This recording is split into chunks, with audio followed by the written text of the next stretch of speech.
Welcome to the Everyday is a New Day podcast and live show, the inspirational show about moving forward and choosing to be more of you, transmuting the self-doubt and stepping into courageously aligned confidence in who you uniquely are.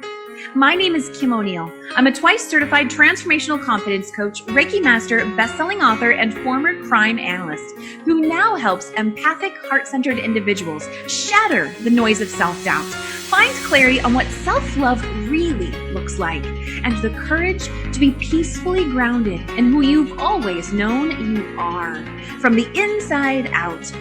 Join me for the live shows on Facebook and YouTube, and visit KimO'NeillCoaching.com for more info. Let's get to it.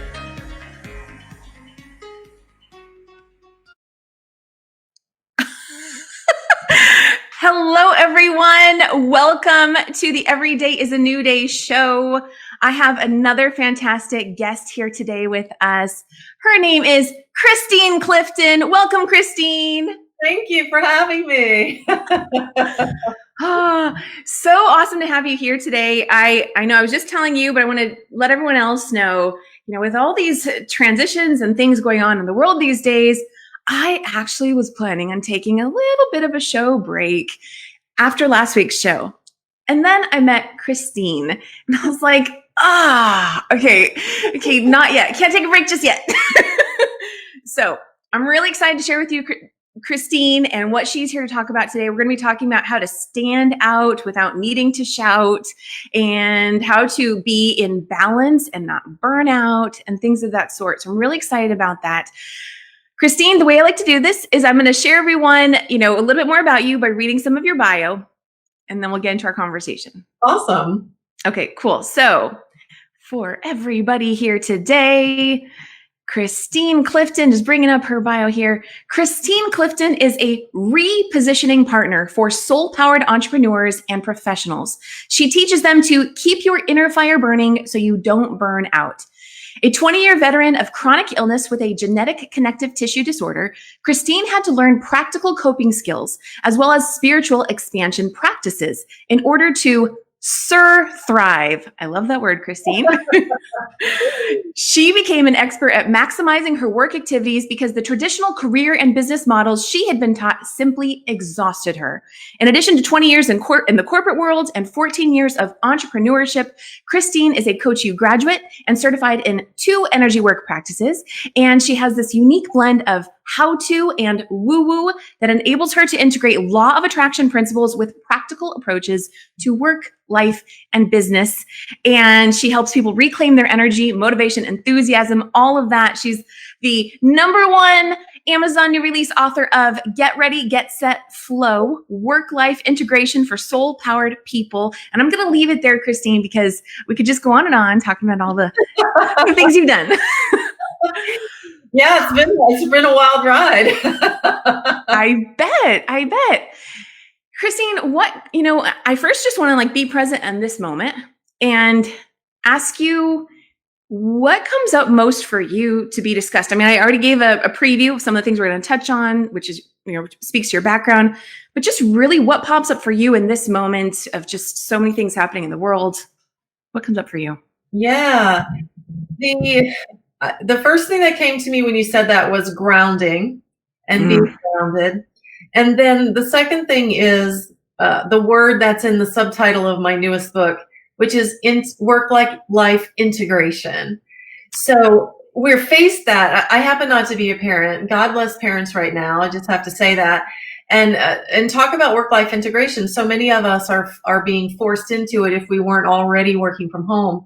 And it brings up all kinds of stuff. So, I talk about your being the most important focus for us. And when you're shoved in the same spot with people that you usually didn't have to be around or navigate or coordinate with, a lot of stuff comes up. And it comes down to this little muscle right here, the little voice muscle, and articulating ourselves. So yeah, it's all connected. It's all connected. I love that. Okay, well, so that brings me back to the word that you coined, surThrive, which I imagine is survive and thrive. Is that correct? It is. Sure.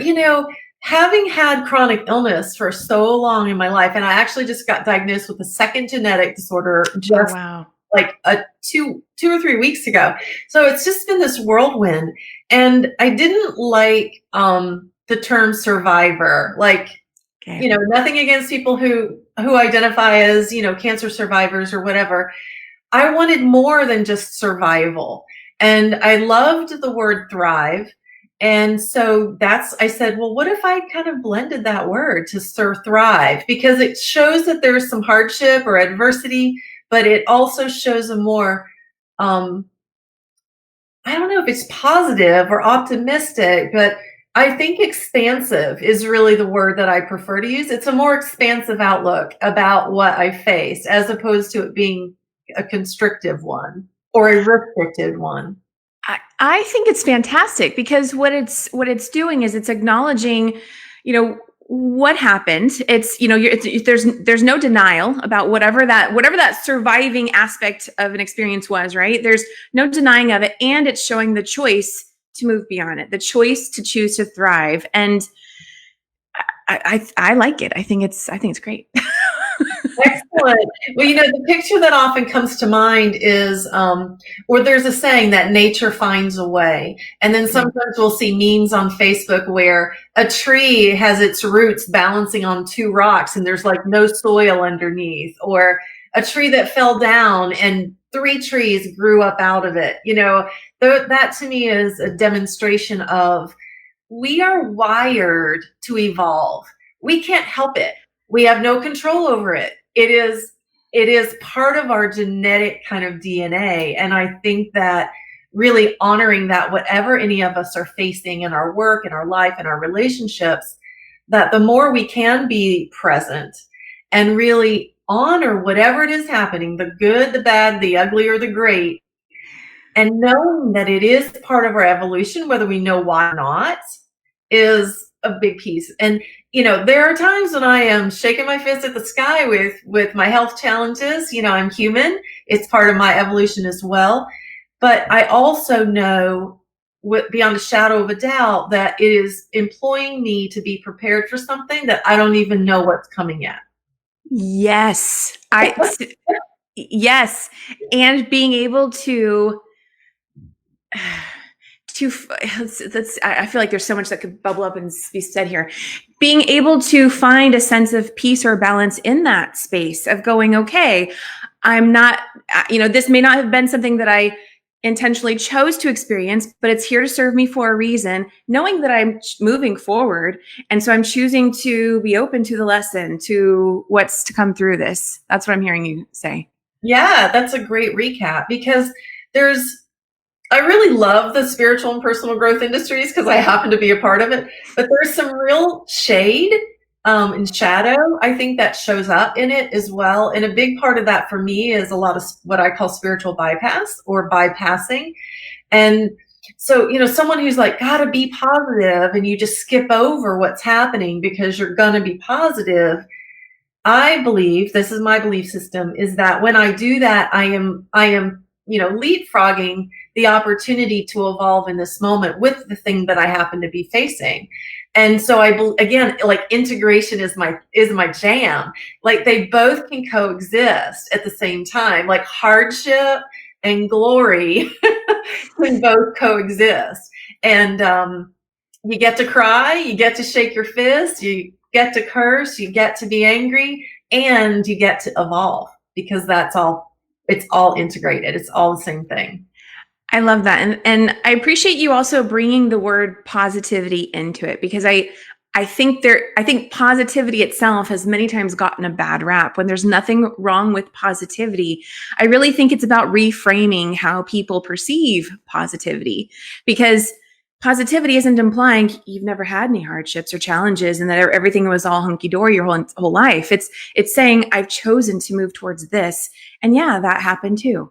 And so I'm grateful that you acknowledge that.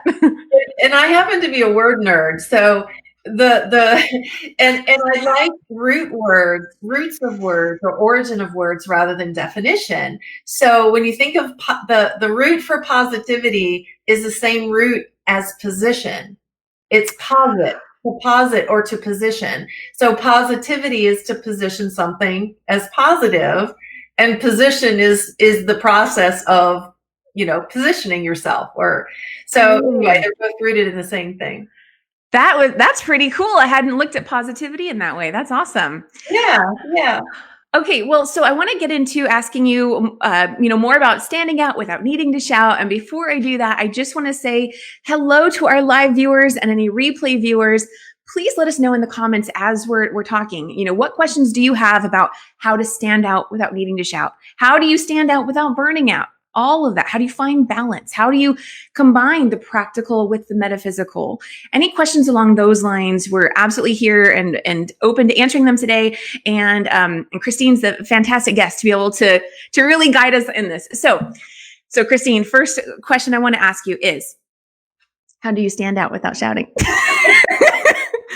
Well, I let me give you a little background first. So I've always considered myself a social introvert. And so when I left corporate and started this crazy thing called entrepreneurship, which, that's a story for another day. I never would have done it if I knew what I was getting into.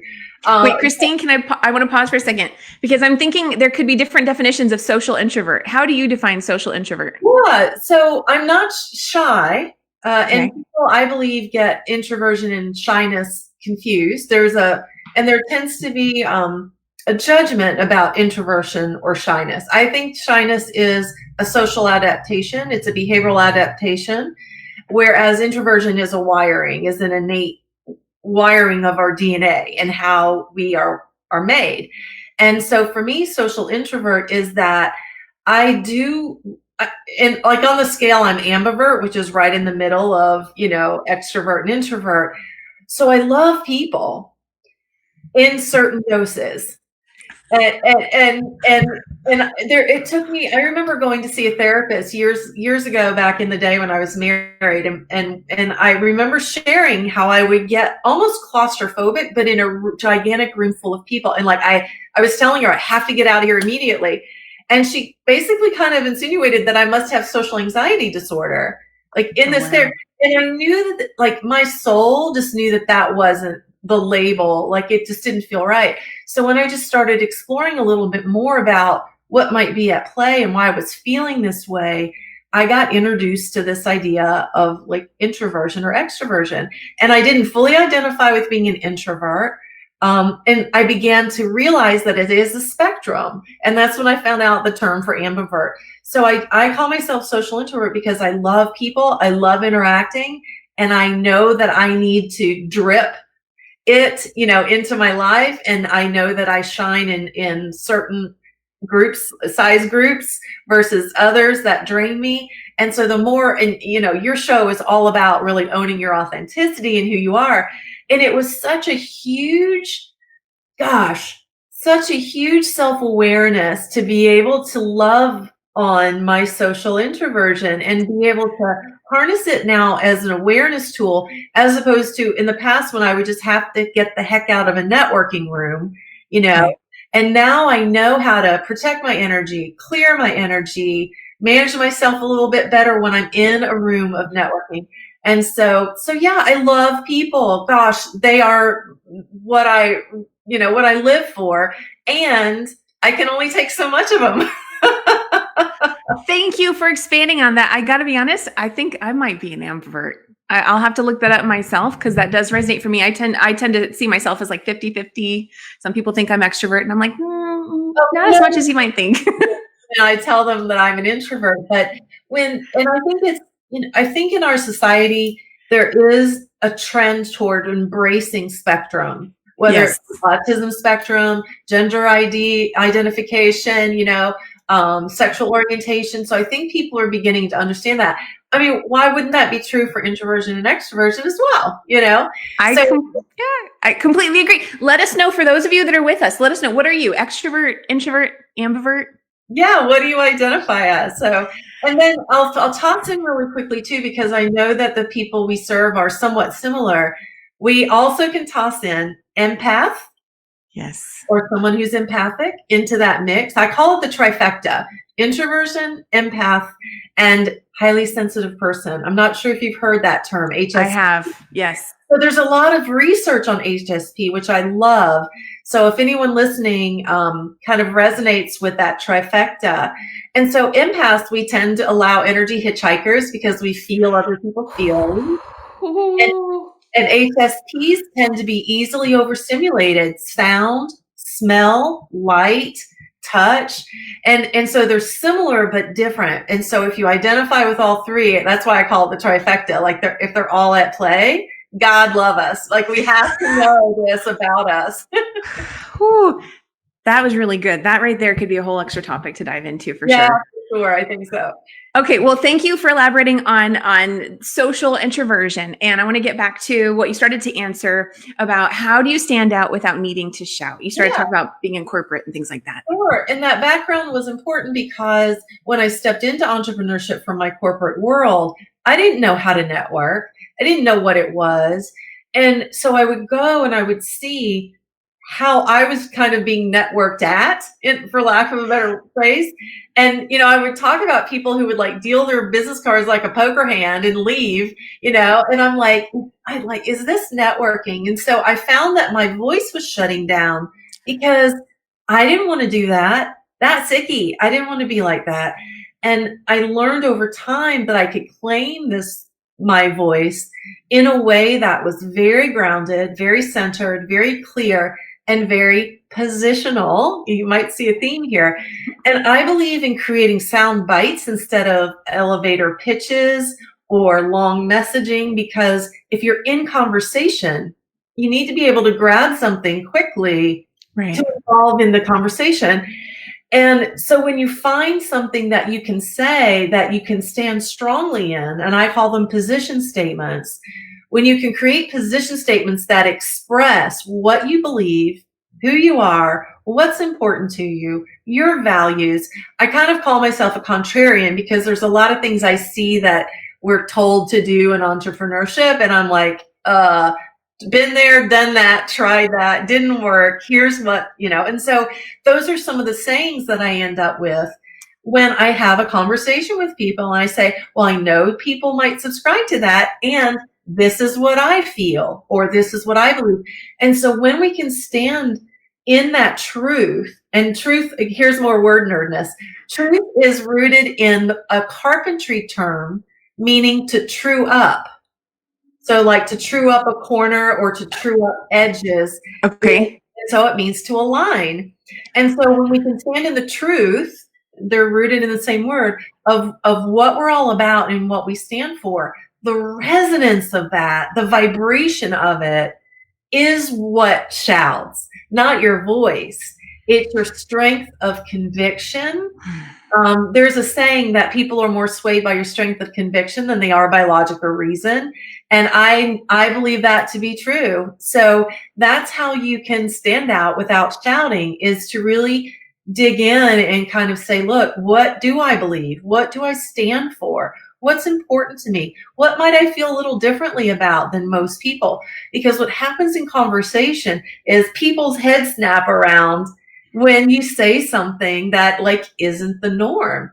And now there is a little bit of outness, about that, to be able to feel comfortable and confident to be that different. Yet when you do find those things to say that are true for you, then it isn't salesy. You aren't trying to wrestle somebody to the ground to buy something from you. You're just standing so strongly, and people go, I want to talk to her a little bit more about that. So that's how I would describe it. That feels so good just to hear you talk about that. That resonates big time with me. That definitely speaks to being grounded in your truth and what resonates for you and what feels like alignment. And so my first question that's coming up is what do you think are some things that get in a person's way of being able to really click into that place of their truth, of their alignment, and feeling solid in that space? Well, if they're anything like me, and they've already heard a short story about how I just fell into entrepreneurship, I didn't know what I was doing. That's a big part of it, because what we observe, how do you learn? Like, I didn't go to school for networking 101. I didn't go to school for sales 101. How do we learn to do this as entrepreneurs?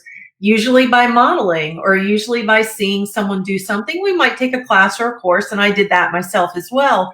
But in all of them, I was taught a model. Like, one of my business coaches in a group coaching program that I paid $10,000 for told me I need to be making 50 phone calls a day. Wow. I'm like, introvert, empath, and then I felt bad that I wasn't doing what I should, be doing. And so the strength of conviction about who we are is not only what we say, but how we choose to create and design our business. My strong introvert clients, they may hate networking. Well, I'm not going to make them go network if it isn't where they're going to stand up and be confident. So I'm going to look for a way to get them in a place that shows their confidence, which comes from comfort first.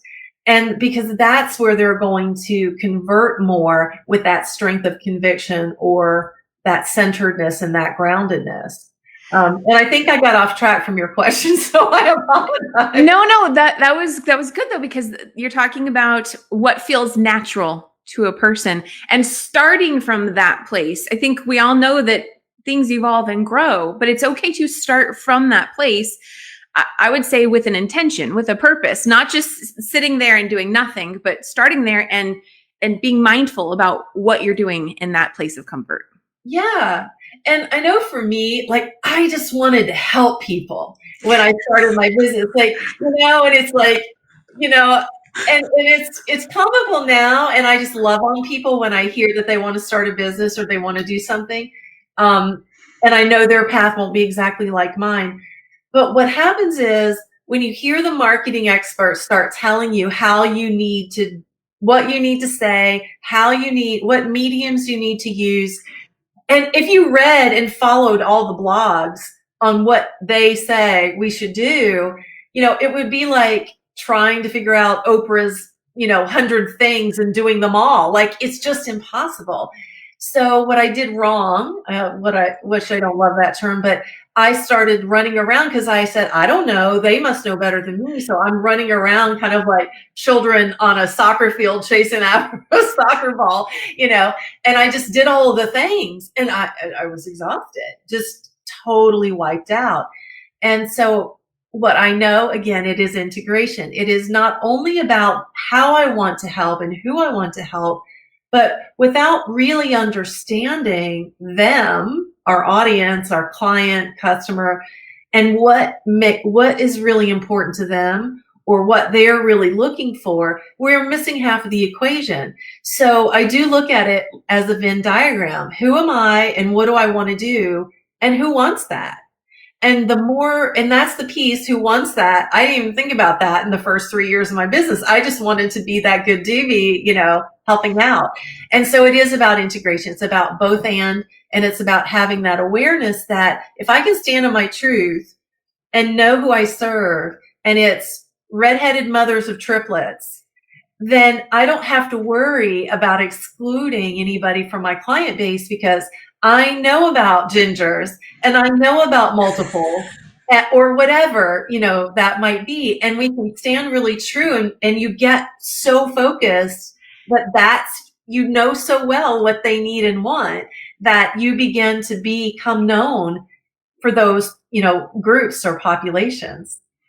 Well, something I want to acknowledge. So the conversation we're having today is centered very much on entrepreneurs, professionals, but I also really see this as being relevant to everyone who's finding, who's just beginning to click into that place of, what is my truth? And how do I weed through all those things that are trying to tell me this is what to do, or this is my truth, or this is what I should believe or think or do or whatever.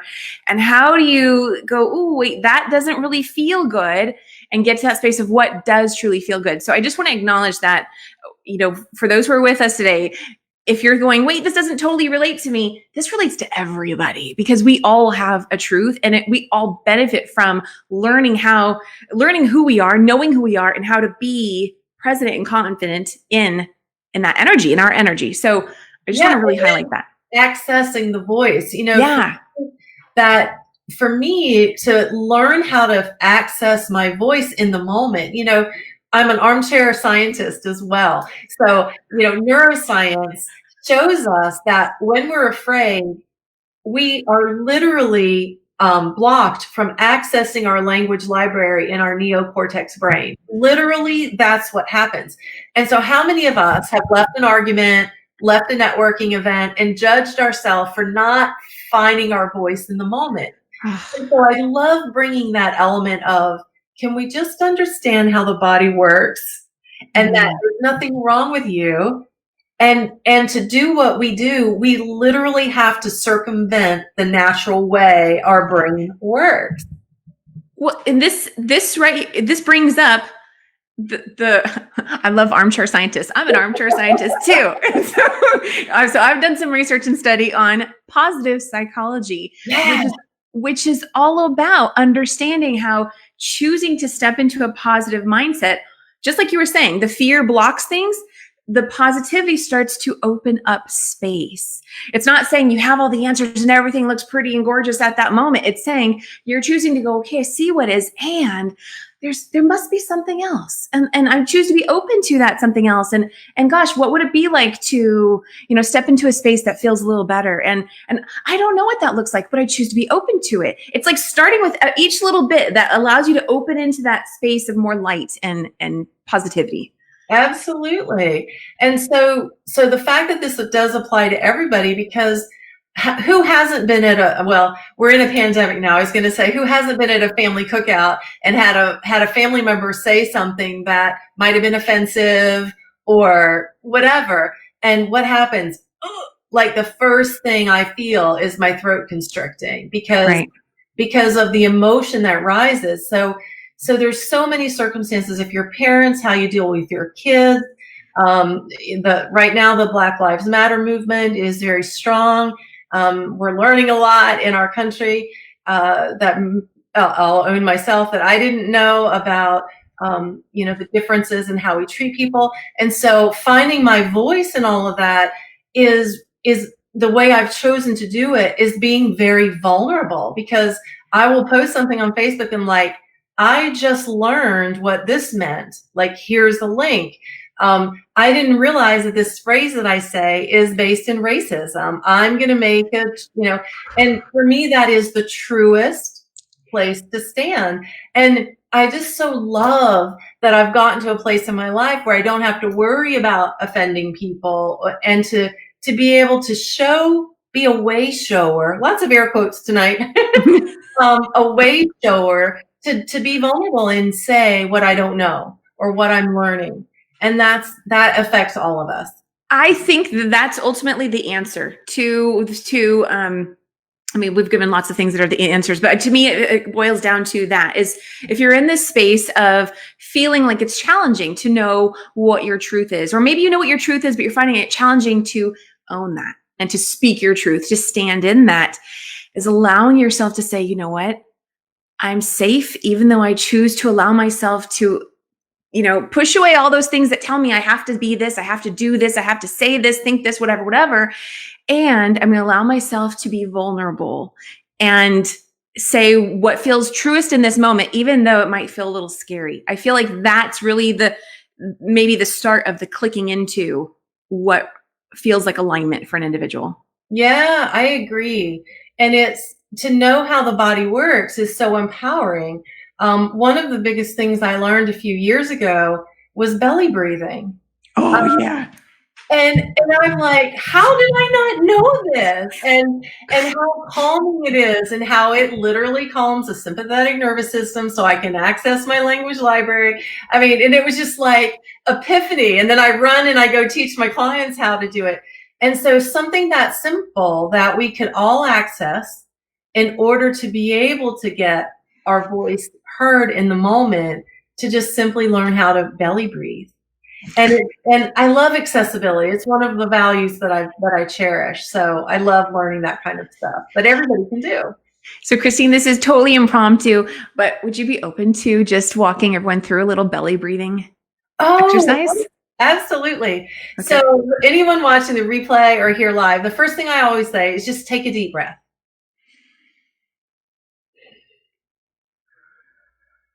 And so mostly what happens is I'll see the shoulders come up and the chest expand, and I'll say, okay, that was awesome. Now place your hand on your belly. So just use one of your hands. And this is another way, like I have a little pooch these days with what I'm dealing with my health. And so I'm learning to love that little pooch and that little belly. So touching ourselves, right? Mm-hmm. Who does that? All right, so let's touch our belly. And this time on the in-breath, let's just see, instead of coming up with our shoulders, we can move our breath through the belly and let that expand when we breathe in, which sounds a little counterintuitive at first. So let's just try it. Just breathe in and see if you can make your belly go out.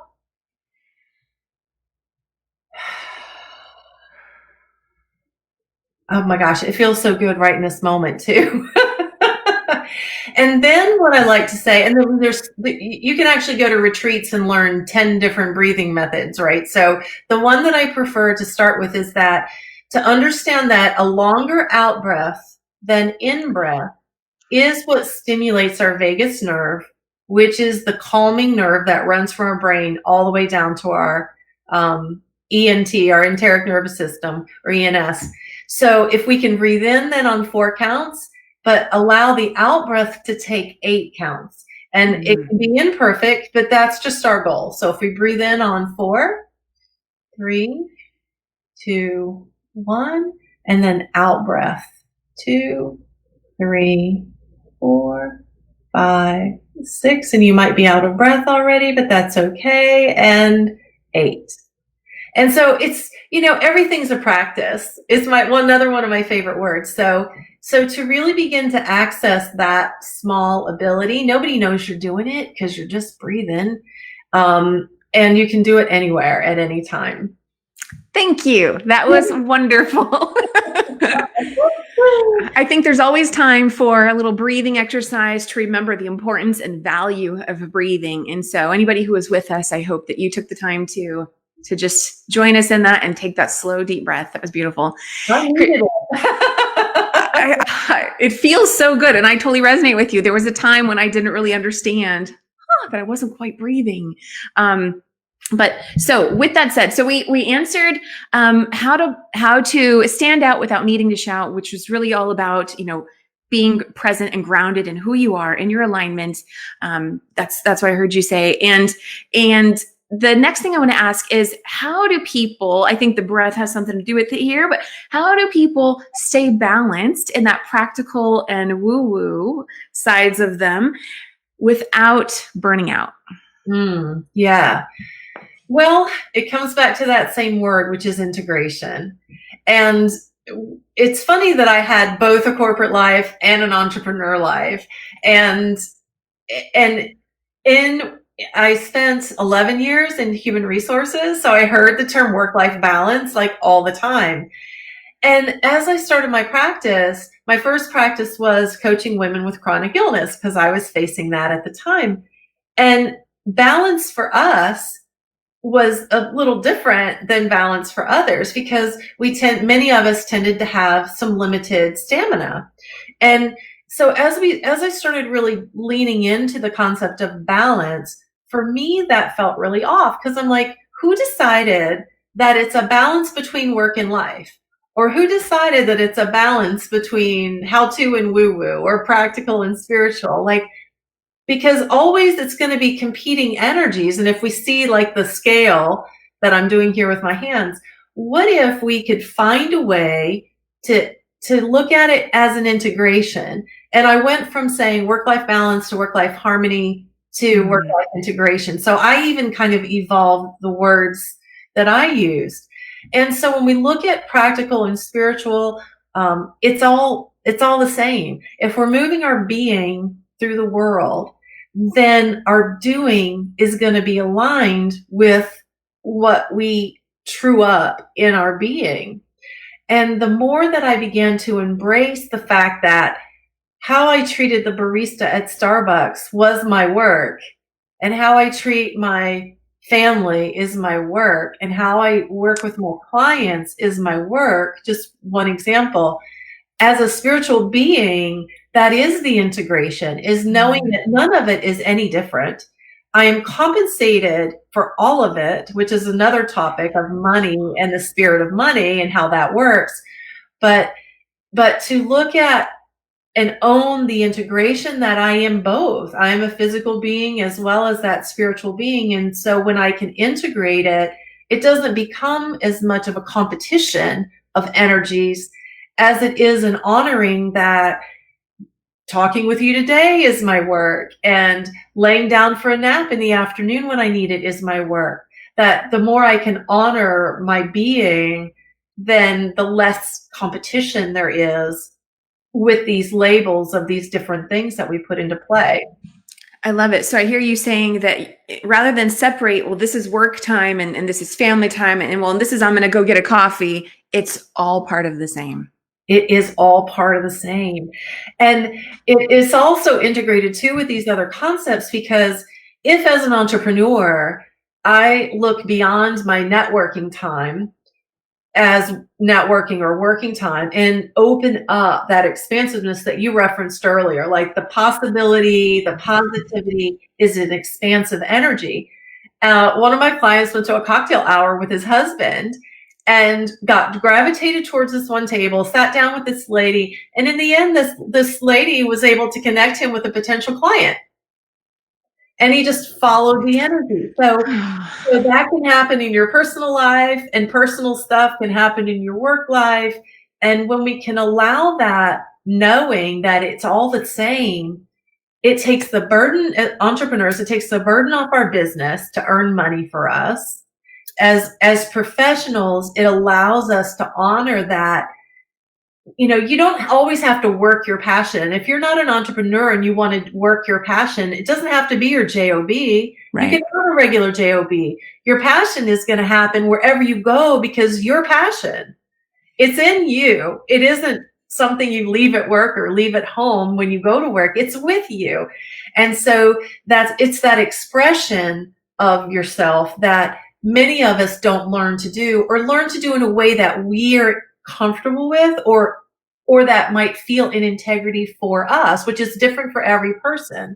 So to learn how and when it feels good to express yourself and your passion, so you can do it at work, doesn't mean we're converting people to our belief systems. It means we're expressing ourselves.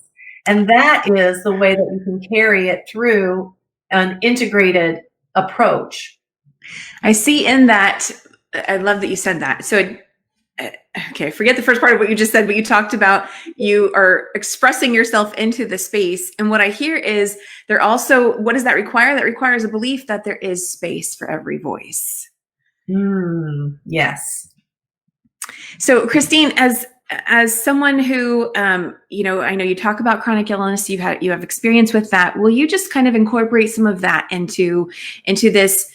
Because I can see how that can present a new challenge, or a new thing for most people to go, wait a second, I had balance before, but now I have, now there's this chronic illness. How do I have balance with that and what I was doing before? Will you speak to that specifically? I will. And you're so intuitive. You don't even know you did it. It is a perfect segue from what we just talked about. So my answer is that if I don't honor my need to care for my body in the same way that I honor my need to work, or my need to go grocery shopping, or all of these things, then I'm discounting my work. And so what I've learned to do over this time is that I know I need a different schedule than most people. And here's a more specific example. There was a time when I was trying to book all my doctor's appointments around the client slots that I make available. And it hit me one day that was discounting the value of my doctor's appointments. Wow. And so I said, you know what? I trust that when I'm in the course of honoring me, the universe is going to take care of me. I just got chills talking about it. Right? So I just started, whenever the doctor's appointment was available, I took it. The clients started falling in between. And this is how it works. The newest book that I wrote, Get Ready, Get Set, Flow, attempts to show those examples that when we honor ourselves, everything takes care of itself around us. I had a conversation last year when I was really ill with a coach friend of mine, and he gave me some clues that led me to a lead generator on LinkedIn. So I didn't even have to do any I couldn't do speaking. This was pre-pandemic. I didn't have the stamina for it. And it just started sending leads to me. I would never have known about it. That's one example. The other example that I gave about really now honoring my schedule. I just came off of a week off. I took a week off and I realized how exhausted I was. And I said, I have even more opportunity to honor my being with my work schedule. And so I came into my new schedule and took one client appointment slot off every single day of the week to give myself a little bit of time. And so our fear might put us in, oh my gosh, I'm going to miss out on a client, or if I'm not available in the morning, they're not going to want to work with me. But instead, when I know that at least right now, this is what I need, then everything takes care of itself. And I have clients referring me. I have people discovering me on LinkedIn. I mean, I'm doing no marketing really whatsoever right now, and it's all flowing. So that's how I would say. And, there's probably caregivers listening right now as well. Like if they have, we're in the middle of a pandemic, so there could be people who are dealing with COVID-19 or watching your sister's children because they're working at the hospitals or whatever. So, and that's part of that work-life integration where we might say as givers, as people of service, oh, I can't say anything because I need to do this or I should do that. No, it's not either or. It is both and. You can set your boundary and also help. And so, oh gosh. So I love that you brought up the value of honoring your body, because what I hear in that is I can see a lot of people saying, but if I take more time for me, that means less time for everything else, right? Before you were honoring your clients and then squeezing yourself in, whereas now you've reversed it and you're honoring yourself and there's always room for your clients. So the added piece to that, I would say, is that you also are, the underlying support system is that belief of saying, no, it's okay. I trust that the universe is going to support me when I honor myself first, versus, oh, if I do this, then that. It's the integration piece of what you're saying. It's, oh, wait, no, there's a different possibility, different reality. I'm going to choose me, and I can still have clients, and I can still have whatever else it is that I desire, that I see my life being filled with. So I wanted to add that belief part to it. I love that observation. Yeah. There's a funny meme. It's like, it's not pie, it isn't limited. It is expansive. Integration is expansive. Integration is expansive. So when we stop putting things in boxes and instead honoring that it's all connected, and yes, that trust of how it works, it's a beautiful thing. The energy of attachment and resistance is actually the same energy, because they're both out of alignment energies. So when we attach, we're kind of not wanting something to let go. When we resist, we're keeping it from coming in. And so flow really is about releasing those energies that intercept the flow or the integration of what's supposed to be happening or what is possible to happen for you. And what's possible for us is so far beyond what our little human pea brains can even dream up. It isn't that we just don't think we're worthy, but there's so many possibilities, we can't possibly know them all. And so when instead we honor the value of this vessel, of this being, and that's where it's tied to that money stuff that I love to teach about, that's when abundance happens, is the honoring and that integration of, yeah, man, that's what it's all about. It's really honoring our full value. Okay. Yes, absolutely. And like that was a quotable. I think I got that from Marie Forleo a long time ago. A quotable about alignment and resistance, or no, attachment and resistance being the same energy. Ooh, that was a mic drop moment right there. But here's the other thing I want to say, because I was speaking with someone yesterday who was saying, well, yes, I know it makes sense to do this, but then, there's also this. And basically this person had a lot of competing beliefs, and I also want to say truths, that were sort of taking up this mental space. And so I want to say, for anybody who might be experiencing that right now, if you're going, okay, well, I hear what they're saying, and yeah, that makes sense, that's true, and I want to step into that, I want to practice more of that, but then there's also this other stuff that's also true for me, and you've got all this stuff, I would say, just one thing at a time. If what is the thing that is most resonating for you in this moment, and if you can allow that to be okay for this moment, then that's okay. Because what I have found is yes, there are a lot of different things that will show up. And as you explore and find what's true for you, what is untrue will naturally start to drop away. Yes. And you start to get that clarity. So for anybody who's starting to get a little overwhelmed and there's too much, and I want to say, first off, you're not alone. It's okay. And as much as you can, just be easy on yourself. Know that you are we're all in process, always. Always. Yeah, we started off with talking about that. We're evolving constantly. And I think that when we can give ourselves a little bit of a break and know that loving what is the definition of self-love, the good, the bad, the ugly, or the great, that's what helps us start dropping that resistance energy or the attachment energy. Because if we can trust that everything works out for me, whatever your affirmation might be, or that this is how it works, then miracles really do happen. And it's amazing to watch things happen. One of the things I say about money is that money doesn't come from working. And that's enough to blow many people's minds.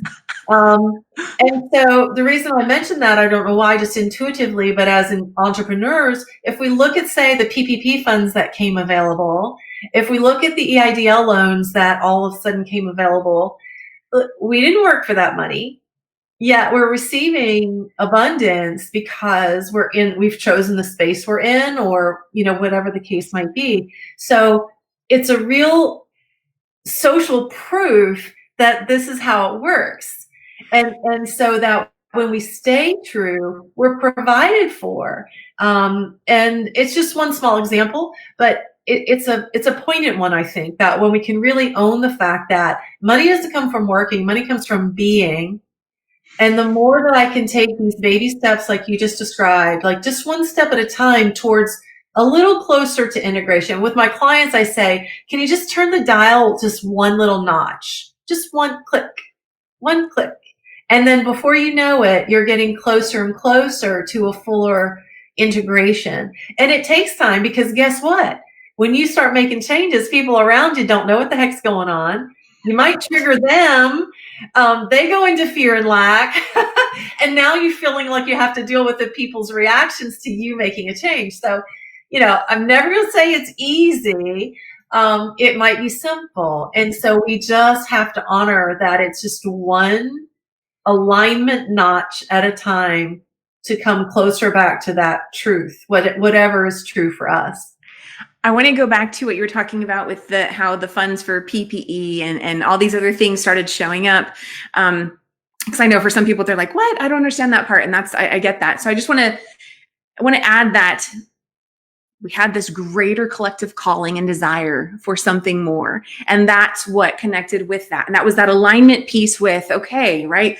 Okay, PPE or all funds, and connecting with it. And I want to connect that to what we do in our personal lives about, we may think we have to, because you're talking about we don't get money from work. So we may think, well, I have to put my passion and energy into all this thing over here. And yet if you're feeling depleted, then there's a misalignment. So what if you were to put that passion and energy back into you, which then is the fuel source for those other things that you do and you put your energy into? It's recognizing the value there first. It's flipped. You are going to still put work and energy into things, but you value you first, and you have that alignment first. And I know that was a real challenge for me to get. Oh, it's my path too. And those of us wired for service, for giving, we end up choosing service that we wish we had. Yeah. Very, very often. It's true, like 99.9% of the time. And so it's a little bit of an unhealthy action to do that, because if you're only giving to others because you wish you had it and you still haven't served self, you're still projecting a vibration to the universe of lack, because you haven't served self in the way that you're serving others like you wish you'd been served. So leapfrogging us, ourselves, is a chronic vibrational lack that then the universe returns to you. And who wants that? I don't. I've been there, done that several times. So I'm really happy that I've gotten what that means now. So yeah, I'm with you. Yeah. Christine, I've loved everything we've talked about so much today. I definitely think we could, go on and elaborate further. Before we're getting to the end of today's conversation, though. So before I know, right? Before we do, I do want to just ask you again. Are there any final thoughts, or are there any questions you wish people would ask you more about, or that questions that tend to come up a lot that you do want to just acknowledge here today, and give voice to? Yeah. I love that question so much. I'm going to use it. I'm going to use it too. I think right now what comes up a lot is that with the uncertainty in the world, and it's specifically in our country, and again, I always like to speak from the eye, what we see. What I like to say is that things were never certain. And we have the illusion of control, or the illusion of knowing. And so the best thing we can spend our time investment, our money in, is in strengthening our agility skills. And you mentioned that a little bit earlier at the top of the show. So what are agility skills? It really is an inner work, this inner leader that I talk about a lot, because if I can learn to unattach and not resist and be aligned, and I'm also a dance teacher and a dancer. And so a big part of dancing is being able to be over your body weight over your feet. So you are responsible for your own balance. And so nothing that happens, a partner tugging on you, isn't going to knock you off balance. So when we face these times of uncertainty, which again, quite honestly, is all the time, is really heightened right now, is to say, how can I release hold of the attachment, or release the resistance, to build the muscle up for my own balance, for agility, so that when an opportunity comes, I'm not knocked off balance, or when a left hook comes unexpectedly, I'm not knocked off balance. One of the things I say is that if the rug gets pulled out from under you, make it a magic carpet ride. And again, it's a perspective shift to say, woo, the rug got pulled out from under me, but how can I turn it into a magic carpet ride? So I think that's what I would end with, is to really ask yourself, how can I make myself less susceptible to somebody, like a tug of war, whether it's energetic, or with a boss, or with a spouse, or with a situation right now?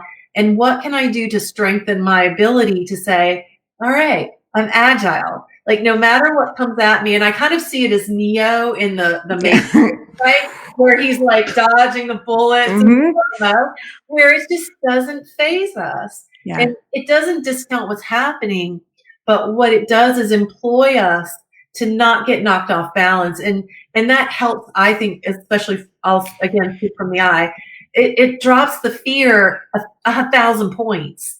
Because when I know I have that agility, there's very little that's going to knock me off kilter. And I want to bring it back to the breath, about how the breath really makes a huge difference in learning how to flip that switch from, the rug's been taken out from under me, to I can be now more flexible, because you're learning to move with it. Oh, I love that so much.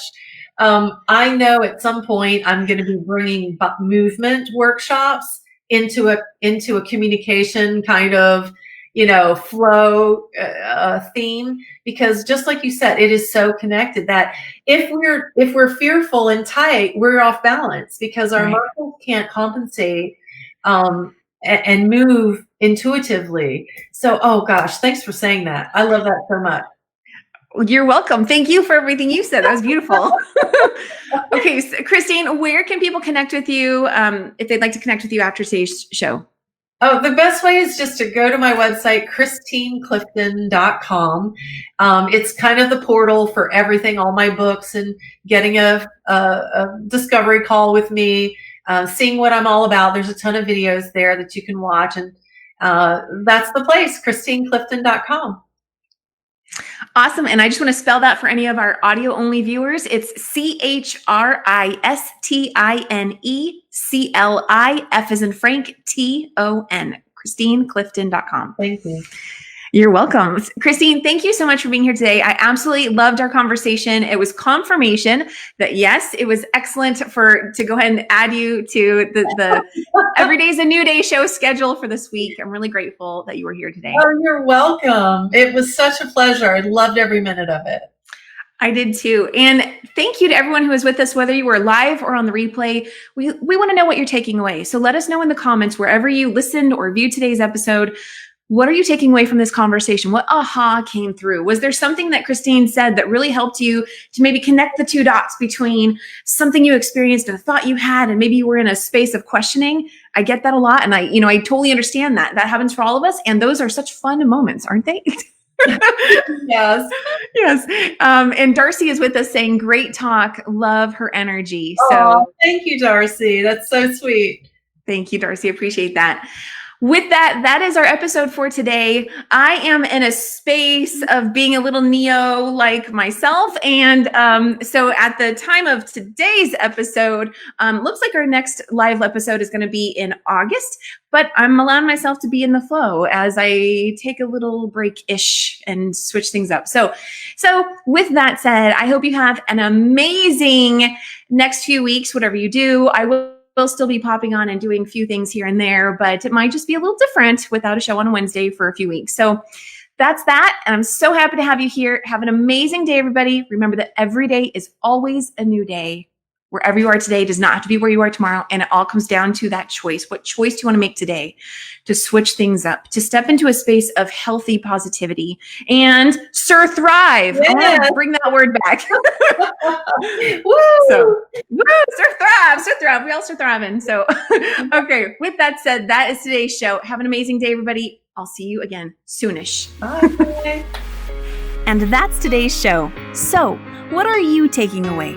Let me know down in the comments wherever you listened or watched today's episode, and connect with me on Facebook on the Every Day is a New Day show and coaching page, or visit KimO'NeillCoaching.com for more info. Remember, every day is always a new day. Wherever you are today does not have to be where you are tomorrow. There is always hope, and you will always be amazing. I'll see you next time.